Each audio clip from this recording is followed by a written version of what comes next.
Astaghfirullah. Alhamdulillah, segala puji dan puji hanya milik Allah Subhanahu wa ta'ala. Salawat dan salam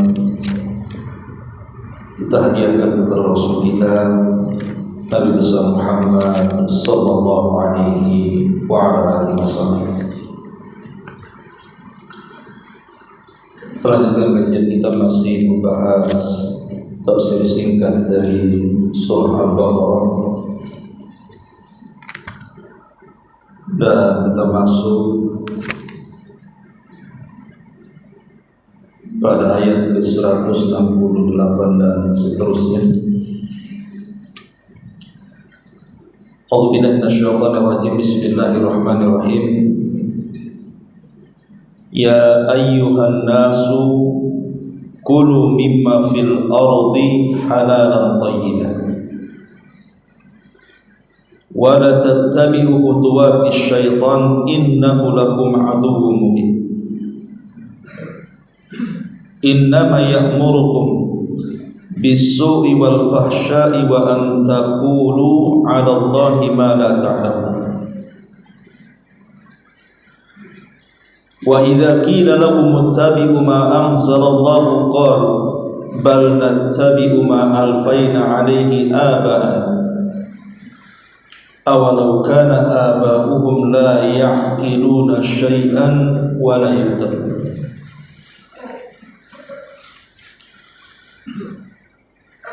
Ya ayyuhan nas, wahai manusia, kulu mimma fil ardi halalan thayyiban, makanlah dari apa-apa yang ada di bumi ini dengan cara yang halal dan baik. Wa la tattabi'u khutuwatis syaitan, dan janganlah kalian mengikuti langkah-langkah syaitan. Innahu, sesungguhnya syaitan, lakum, bagi kalian, adu mubin, musuh yang nyata. Innama ya'murukum, ketahuilah bahwa syaitan itu hanya memerintahkan kalian bis-su'i, dengan keburukan,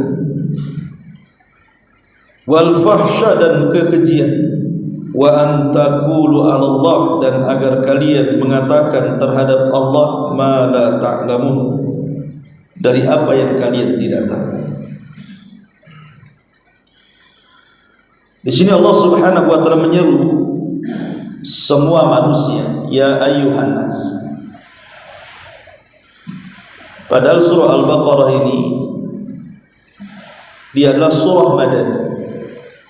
Jadi surat yang pertama kali turun di kota Madinah pasca hijrah Rasul sallallahu alaihi wasallam dari Mekah ke Madinah, turunlah surah Al-Baqarah. Dan umumnya panggilan-panggilan dalam surah Al-Baqarah itu menggunakan ya ayyuhalladzina amanu, wahai orang-orang yang beriman. Tapi dalam ayat ini panggilannya berbeda. Ya ayyuhan nas, wahai manusia. Artinya bahwa tidak semua panggilan ayat-ayat yang sifatnya madani turun setelah hijrah Nabi sallallahu alaihi wasallam harus menggunakan ya ayyuhalladzina amanu. Itu kaidah secara umum. Tapi ada beberapa ayat yang dia ayat-ayat madani, bukan makki, bukan turun sebelum hijrah, tetapi menggunakan panggilan ya ayyuhan nas, seperti dalam ayat ini. Artinya Allah Subhanahu wa taala memanggil semuanya, mu'minuhum kafiruhum, baik orang mukminnya atau orang kafir. Kulu mimma fil ardi halalan thayyiban, makanlah dari apa-apa yang ada di bumi ini secara halal dan baik.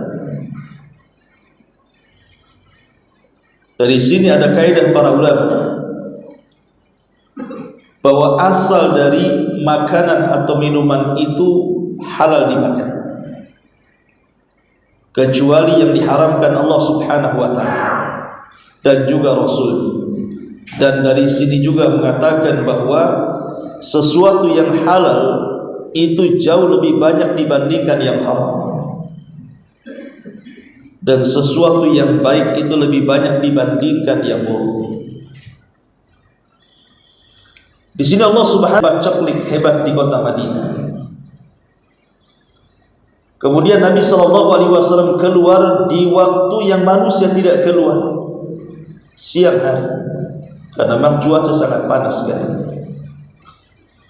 Tiba-tiba berjumpa dengan Abu Bakar dan Umar radhiyallahu anhu. Kemudian Abu Bakar bertanya kepada Nabi SAW, "Wa ma akhrajaka ya Rasulullah?" Apa yang membuat Anda keluar wahai Rasul di waktu yang sangat panas ini? Karena matahari berada di atas kepala. Maka Nabi SAW mengatakan, yang mengeluarkan aku adalah rasa lapar. Maka Nabi SAW bertanya lagi kepada Abu Bakar dan Umar pertanyaan yang sama, wa ma akhrajakuma? Kalau begitu apa yang menjadikan kalian berdua keluar? Maka Abu Bakar dan Umar mengatakan, sama wahai Rasul, rasa lapar yang kami rasakan. Maka akhirnya Nabi SAW mengajak Abu Bakar dan Umar ke perbatasan kota Madinah. Kemudian berjumpa dengan Abu Haytham ibn Tihan, orang Ansor yang sangat dermawan. Ketika sampai ke rumah Abu Haytham ibn Tihan ini, rupanya tidak didapati dia, yang hanya didapati istrinya. Kemudian istrinya menceritakan bahwa suaminya sedang mencari kurma dan air tawar. Maka sebagai tamu yang baik, Nabi SAW dan juga Abu Bakar dan Umar tidak masuk ke dalam rumah, tetapi menunggu di luar. Selang beberapa waktu datanglah Abu Haytham ibn Tihan ini, membawa air mineral dan tamar kurma. Melihat ada tamu yang sangat istimewa, bagaimana tidak istimewa? Tamunya Nabi SAW, kemudian Abu Bakar, kemudian Umar.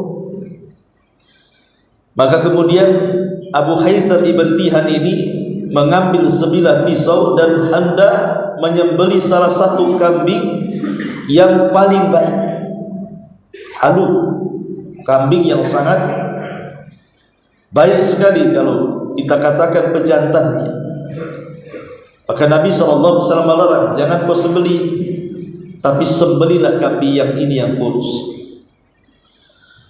Akhirnya kemudian diisyaratkan oleh Nabi SAW kambing yang harus disembelih, maka beliau pun menyembelih kambing, kemudian memasaknya, kemudian menghidangkan di hadapan Nabi SAW, Abu Bakar dan Umar.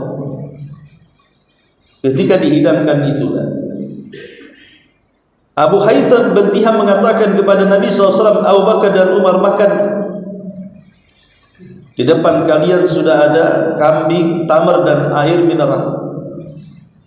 Maka tiba-tiba Nabi SAW menangis, dan tangisan Rasul disusul dengan tangisan Abu Bakar. Karena Abu Bakar itu, dia hanya mengikuti apa yang dilakukan Nabi. Nabi tertawa, ikut tertawa. Nabi menangis, ikut menangis. Itulah Abu Bakar. Beda Abu Bakar, beda pula Umar. Umar tidak mau seperti itu, dia harus tahu alasannya. Makanya kemudian Umar mengatakan kepada Nabi SAW, ya Rasulullah, lima tabki, kenapa anda menangis? Maka kemudian Rasulullah SAW mengisyaratkan kepada makanan yang akan dimakan, baik itu daging yang masak, kemudian tamar kurma dan air mineral. Kemudian ketika itulah turun ayat, summa la tus'alunna yawma idzin 'anin na'im. Wahai Umar, makanan yang di depan kita ini satu hari nanti di hadapan Allah Subhanahu wa taala akan ditanya. Dari sini menunjukkan bahwa makanan yang kita makan akan ditanya, minuman yang kita minum akan ditanya, pakaian yang kita pakai akan ditanya. Segala sesuatu ada pertanggungjawabannya di hadapan Allah Subhanahu wa taala. Makanya wajar kalau Allah katakan tadi fal yanzuril insan ila ta'ami, hendaklah manusia melihat makanan yang akan dimasukkan ke dalam perut, karena semua akan ditanya. Lah di sini Allah Subhanahu wa taala memerintahkan kita untuk memakan makanan yang halal. Arti halal itu artinya apa yang Allah halalkan dan apa yang Allah haramkan. Apa yang Allah dan Rasulnya halalkan, makan. Apa yang Allah dan Rasulnya haramkan, tinggalkan. Ma'asyiral muslimin wal muslimat rahimakumullah. Ada dua perkara yang harus diperhatikan dalam ayat ini. Kenapa kita disuruh untuk mencari yang halal dan berusaha untuk mensortir mana yang halal dan mana yang haram. Pertama, hadis Nabi SAW kepada Sa'ad ibn Abi Waqqas radhiyallahu anhu. Di Sa'ad bin Abi Waqqas ini datang menemui Nabi SAW dan mengatakan, "Ya Rasulullah, doakan aku agar aku menjadi manusia yang kalau berdoa itu senantiasa mustajab." Jadi Sa'ad bin Abi Waqqas meminta kepada Nabi SAW agar Rasul mendoakan dia supaya doa-doanya mustajab.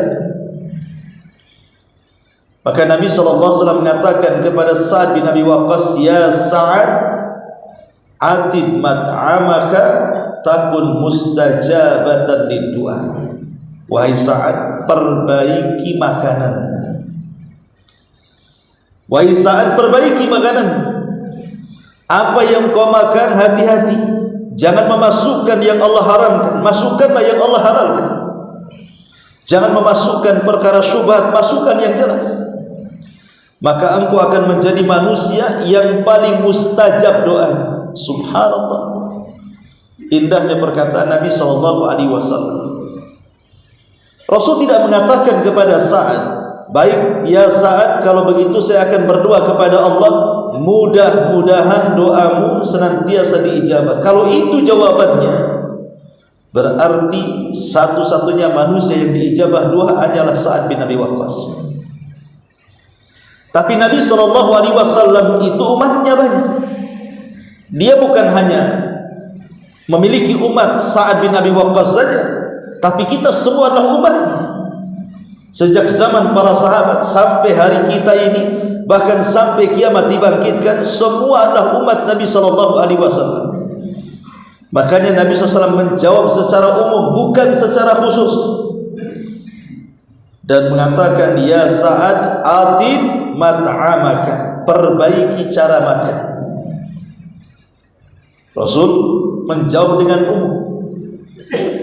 Artinya seolah-olah Rasul ingin mengatakan, bukan hanya engkau saja wahai Sa'ad, tapi semua umatku, kalau mereka memakan makanan yang halal, yang Allah Subhanahu wa ta'ala dan Rasulnya halalkan, maka siapapun yang melakukannya, maka dia akan menjadi manusia yang mustajab doanya. Itu makna hadis ini. Berarti syarat kalau doa-doa kita ingin diijabah, jangan memasukkan sesuatu kecuali yang halal. Makanya Nabi SAW bersabda dalam hadis yang dicantumkan Al-Imam An-Nawawi dalam kitabnya Arba'in Nawawi, ketika Nabi SAW menyebutkan tentang perintah kepada Rasul itu sama dengan perintah kepada orang-orang yang beriman soal makan. Adapun perintah kepada Rasulullah mengatakan, "Ya ayyuhar rusul, kulu min thayyibati wa'malu salihah." Wahai para rasul, makanlah dari makanan yang baik-baik dan beramalah dengan amal yang baik. Adapun terhadap orang-orang yang beriman, seperti dalam ayat ini ataupun ayat yang lainnya, "Ya ayyuhalladzina amanu kulu mimma fil ardi halalan thayyiban."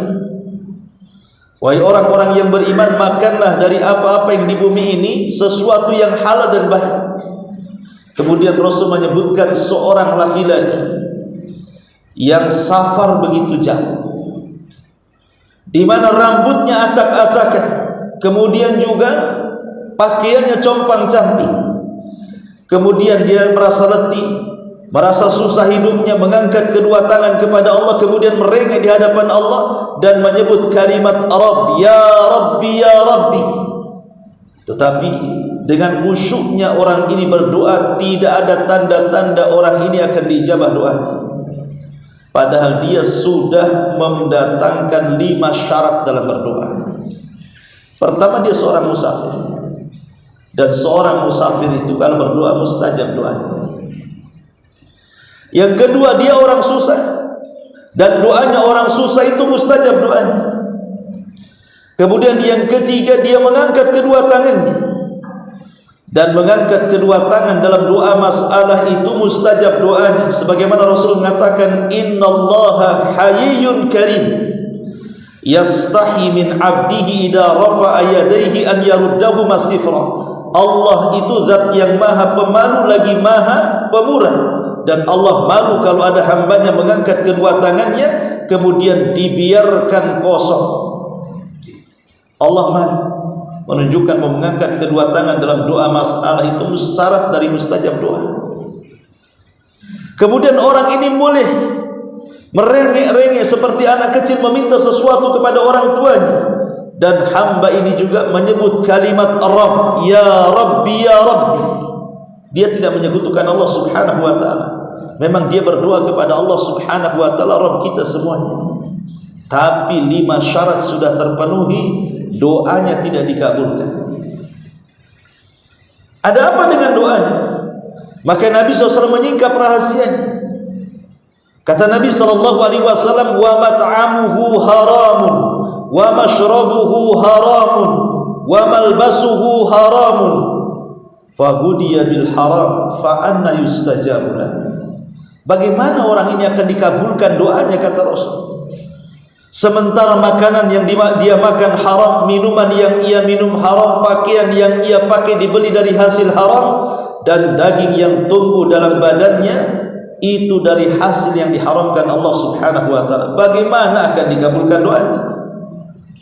Dari sini menunjukkan bahwa makan yang haram itu penghalang doa.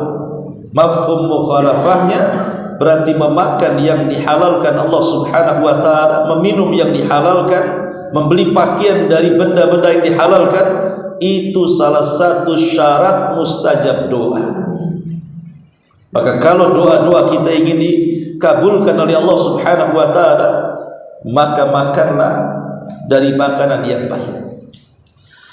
Ma'asyiral muslimin wal muslimat rahimakumullah. Ini yang pertama. Yang kedua, yang pertama bahwa syarat kalau ingin dikabulkan doa, makan dari makanan yang dihalalkan.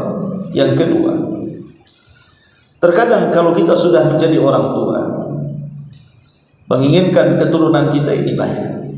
Semua orang tua itu pasti menginginkan anaknya lebih dibandingkan orang tuanya, sejahat-jahatnya orang tua. Apalagi orang tuanya orang soleh, suami dan istri itu soleh dan soleh, tentu menginginkan anaknya menjadi ustadz, menjadi ulama, menjadi orang yang bermanfaat untuk bangsa dan negara, menjadi ini dan itu, menjadi orang besar, dan begitu seterusnya. Maka kalau cita-cita orang tua ingin memperbaiki anaknya, maka jangan memasukkan sesuatu kepada perut anaknya dari benda-benda yang diharamkan Allah Azza wa Jalla. Kalau itu yang dilakukan, biasanya cita-cita orang tua tidak akan terpenuhi. Dahulu di zaman ulama salaf, ada seorang talabul ilmi namanya Al-Mubarak. Mubarak ini seorang hamba sahaya yang dimerdekakan tuannya. Karena melihat kesolehannya, setelah dimerdekakan oleh tuannya, maka dia pun kemudian rihlah li talabul ilmi, melakukan perjalanan untuk menuntut ilmu. Ketika kemudian satu hari dalam perjalanan dia kehabisan bekal, dia ingin mencari pekerjaan. Akhirnya setelah mencari pekerjaan, dapatlah dia pekerjaan untuk menjaga kebun. dengan upah sekian dan sekian. Kebetulan yang dijaganya itu adalah kebun delima. Maka karena dia orang soleh, orang baik, dan seorang muslim itu berdasarkan syarat yang ditentukan dalam sebuah pekerjaan, maka dia betul-betul mengambil pekerjaan itu dengan cara amanah.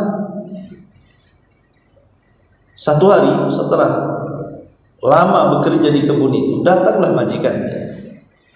Dan selama ini dia tidak tahu majikannya yang mana. Kemudian tuannya ini mengatakan kepada Mubarak ini, petikkan kepadaku satu buah delima. Akhirnya kemudian Al-Mubarak asal ngambil saja, kemudian diberikan kepada tuannya. Rupanya rasanya tidak manis, rasanya kecut. Kata tuannya, ambil yang lainnya. Setelah beberapa kali disuruh mengambil, semua rasanya sama, tidak ada yang manis. Kemudian tuannya mengatakan, wahai Mubarak, apakah engkau tidak bisa membedakan mana delima yang manis, mana delima yang tidak manis? Setiap kau petikan untukku delima selalu tidak manis. Bagaimana engkau bekerja di kebun ini? Kau tidak bisa membedakan delima satu dengan yang lainnya. Maka Mubarak mengatakan, wahai Tuan, aku diperintah engkau untuk menjaga kebun, bukan untuk makan buahnya. Sejak aku bekerja sama kamu, aku tidak pernah mencicipi satu buah delima, baik yang ada di tangkainya ataupun yang jatuh ke tanah, karena tugasku hanya merawat kebun sebagaimana perintah Anda. Begitu waranya Al-Mubarak. Zaman sekarang mana ada? Yang menjaga kebun itulah yang pertama kali metik buah dibandingkan yang punya kebun. Bahkan yang lebih celakanya, yang jaga kebun itulah yang memanen kebunnya. Yang punya kebun bingung kenapa tak ada buahnya, yang banyak ya. Jadi akhirnya kemudian takjublah pemilik kebun ini, siapa orang ini sebenarnya? Akhirnya kemudian tuannya mengatakan, wahai Mubarak, bagaimana kalau besok kau datang ke rumah? Ada sesuatu hal yang kita bincangkan. Keesokan harinya Al-Mubarak datanglah ke rumah tuannya dan mengatakan, wahai Mubarak, dari mana asal usul? Akhirnya diceritakan. Kemudian kata tuannya, wahai Mubarak, aku punya anak perempuan, dia sudah layak untuk menikah. Karena tadi kau bercerita kau seorang talabul ilmi, tentu kau memiliki ilmu. Saya ingin tanya, bagi seorang wanita, kalau orang tuanya hendak menjodohkan dengan seorang laki-laki, kriteria laki-laki yang cocok untuk anakku itu seperti apa? Maka Mubarak mengatakan, wahai Tuan, orang-orang Yahudi ketika menikahi perempuan, maka mereka menikahi karena kecantikannya. Adapun orang-orang Nasrani ketika mereka menikahi seorang wanita, maka mereka hanya menikahi karena hartanya. Adapun seorang mukmin menikahi seorang wanita itu karena ketakwaan dan akhlaknya. Maka kemudian tuannya mengatakan, demi Allah, aku tidak pernah melihat apa yang kau sifatkan kecuali ada pada dirimu. Menikahlah dengan putri. Padahal Abdullah bin Mubarak tidak menceritakan diri. Kalau kita kan ceritakan ini, kalau bisa seperti saya mungkin kalau kita. Tapi kan Abdullah bin Mubarak tidak menceritakan diri. Tapi bagaimana kemudian tuannya langsung takjub. Itulah pengaruh keikhlasan. Ulama mengatakan inilah pengaruh keikhlasan. Ikhlas itu pasti membawa pengaruh. Sedikit banyak akan membawa pengaruh, menjadi magnet bagi tuannya. Akhirlah menikahlah Mubarak ini dengan putri tuan pemilik kebun yang sangat kaya ini. Setelah ayahnya meninggal, maka warisannya jatuh ke tangan Mubarak dan istrinya. Jadilah dia orang kaya. Tapi yang ingin saya ceritakan adalah setelah Al-Mubarak ini menikah dengan putri daripada tuan saudagar kaya ini, pemilik kebun, pedagang sukses, akhirnya kemudian dia memiliki satu putra namanya Abdullah. Maka dikenallah dalam sejarah putra Mubarak ini disebut dengan Abdullah ibnu Mubarak, ulama dunia, ulama yang paling kondang di Irak di zaman itu, yang Allah Subhanahu wa taala bukan menganugerahkan kekayaan saja dari warisan ayahnya, bahkan lebih berkembang lagi kekayaannya, karena Abdullah ibn Mubarak terkenal seorang pedagang hebat keliling dunia di zaman itu. Tapi dia juga seorang alim. Dari mana-mana negeri datang belajar kepada Abdullah ibn Mubarak. Kenapa sedemikian berkahnya Mubarak ini punya anak Abdullah ibn Mubarak sehingga menjadi ulama dunia, dan akhirnya Mubarak dikenal namanya karena putranya Abdullah ibn Mubarak. Sekali lagi, karena waraknya. Warak itu artinya meninggalkan syubhat. Kalau zuhud itu meninggalkan yang diharamkan. Karena dia warak kan gitu. Dia tidak mau memakan delima yang jatuh pun tak mau, apalagi yang jelas-jelas dipetik, karena memang tidak diperintah untuk itu dari tuannya. Makanya Al-Imam Abdul Aziz ataupun Umar bin Abdul Aziz rahimahullah ta'ala pernah mengatakan, sehebat apapun orang itu sholat, setekun apapun orang itu puasa, maka tidak ada gunanya kalau dia tidak memiliki akhlak wara. Akhlak wara itu artinya menjauh dari perkara syubhat. Makanya Imam Zahabi rahimahullah ta'ala menceritakan tentang kisah seorang alim yang didatangi oleh banyak murid-murid dari ujung timur, barat, selatan dan utara, ingin mengambil ilmunya. Tapi Allah Subhanahu wa ta'ala takdirkan sang alim ini punya anak yang jauh berbeda dengan ayahnya. Anaknya nakal, tidak mewarisi akhlak ayahnya, bahkan tidak mewarisi akhlak ilmunya. Jadi orang tuanya seorang alim, semua belajar kepada dia, tapi anaknya tidak mencerminkan itu bapaknya. Akhirnya adalah orang yang bertanya kepada sang alim ini, kenapa anakmu berbeda? Harusnya anakmu itu samalah seperti kamu, menjadi thalabatul ilmi. Kenapa dia bisa nakal seperti itu? Maka sang alim menceritakan, dulu sewaktu aku belum menjadi seorang alim, si jahil, istriku pernah aku beri makan sesuatu yang syubhat. Sesuatu yang syubhat, itulah pengaruhnya kepada anakku, katanya. Jadi makanan-makanan syubhat ini mempengaruhi keturunan. Makanya Nabi SAW mengatakan, barang siapa yang menjaga dirinya, famanittaqa syubhat, barang siapa yang menjaga dirinya dari perkara syubhat, faqad istabra'a li dinihi wa irdihi, maka dia telah menjaga agama dan kehormatannya. Jadi kalau perkara syubhat saja bisa mempengaruhi keturunan kita, kenapa anak kita bisa jadi bejat, bisa jadi nakal, bisa jadi tidak karuan itu? Itu boleh jadi karena perkara syubhat yang kita masukkan. Macam mana perkara haram pula yang sudah jelas-jelas gitu kan? Maka tentu pengaruhnya lebih besar daripada perkara syubhat. Makanya dahulu ada seorang ulama namanya Al-Imam Al-Juwaini. Imam Juwaini itu dikenal dengan Imam Al-Haramaini, guru daripada Imam Ghazali. Ma'ruf Imam Ghazali pengarang kitab Ihya Ulumuddin. Itu punya guru namanya Imam Al-Juwaini, dikenalnya Imam Haramaini. Imam Haramaini kalau debat tidak pernah kalah. Di zaman itu ma'ruf keilmuannya, ilmu mantiknya, kalau debat kalah semua para ulama di zaman itu.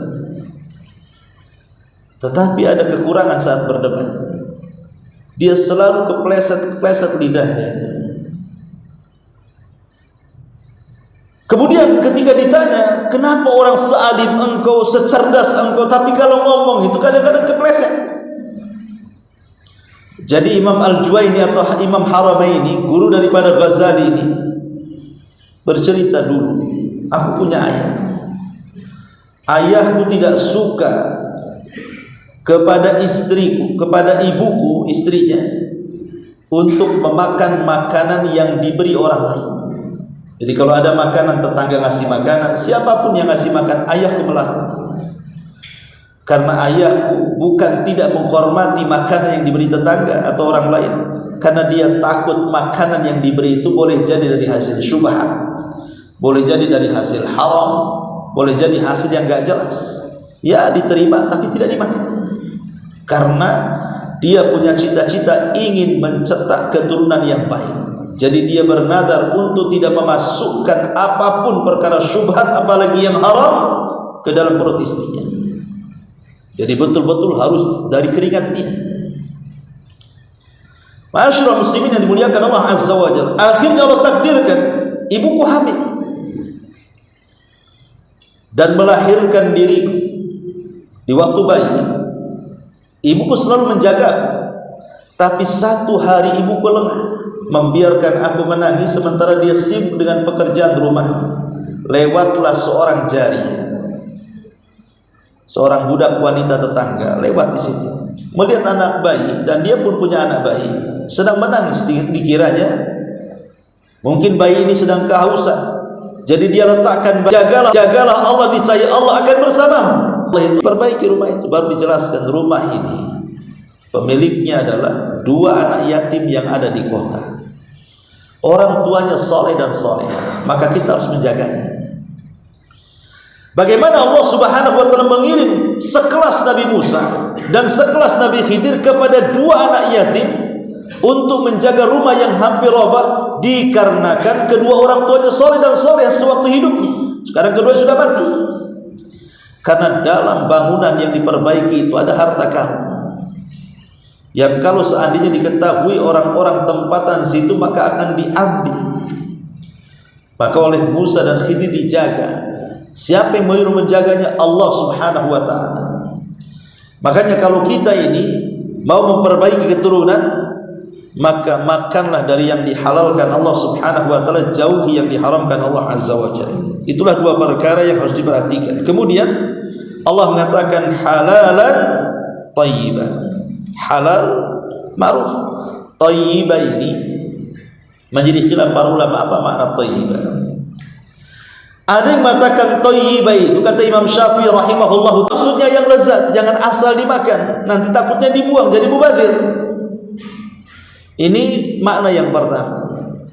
Makna yang kedua, thayyibah di sini artinya cara mencarinya dengan cara yang thayyib, dengan cara yang baik. Karena Rasul mengatakan, innallaha thayyibun la yaqbalu illa thayyiban. Allah itu baik, tidak menerima enggaknya itu saya sedekah. Pahalanya dilipatkan 10 kali lipat. Berarti saya sudah hilang dosanya, tinggal 8 pahala katanya. Saya paham? Ada orang berhujah seperti ini. Nyuri mangga 2, disedekahkan 1 biar tidak berdosa. Karena sedekah itu 1 dilipatkan 10 kali lipat, bahkan bisa 700 kali lipat pahala sedekah. Kalau mencuri kan 1 dosa, 1 curian 1 dosa.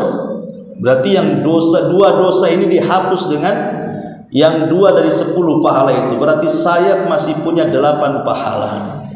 Kalau semua pencuri berhujah seperti ini, jadi Robin Hood, ya, nyuri untuk bangun masjid, nyuri untuk anak yatim. Tidak ada pencuri yang haram, jadi semua halal. Yang penting sedekahnya lebih banyak saja, kan begitu? Bukan begitu. Allah itu baik dan tidak menerima kecuali yang baik-baik, karena pertanyaan itu bukan cuma 1. Juga ada pertanyaan. Memang mencari dengan halal. Antum kerja tidak kena kau dapat dari hasil judi, kau dapat hasil, dicarinya dengan cara yang halal, dibelanjakan kepada yang halal. Bisa melihat kalian dari arah yang kalian tidak bisa melihat mereka. Ini yang menjadi sulit kita memerangi mereka. Kalau musuhnya nampak gitu ya, kayak saya melihat antum itu kan bisa aja kita lari atau dilawan. Tapi kalau musuh yang tidak tampak, gimana cara melawan? Musuhnya tidak nampak nih, setan di mana-mana. Makanya orang yang bisa melawan syaitan itu mereka yang memiliki ilmu cara melawannya. Dari sini pentingnya kita ini bertalabul ilmu. Karena orang jahil tidak tahu cara melawannya. Hanya dengan ilmu lah melawan khutuwat-khutuwat syaitan itu. Makanya nanti setelahnya Allah mengatakan karena setan ini sangat keji, memerintahkan keburukan, kekejian, dan supaya kita ini mengatakan sesuatu kepada Allah sesuatu yang kita tidak ketahui. Wallahu a'lam. Saya kira sampai di sini. Subhanallah bihamdika asyhadu an la ilaha illa anta astaghfiruka wa atubu ilaik. Allahu ta'ala alam.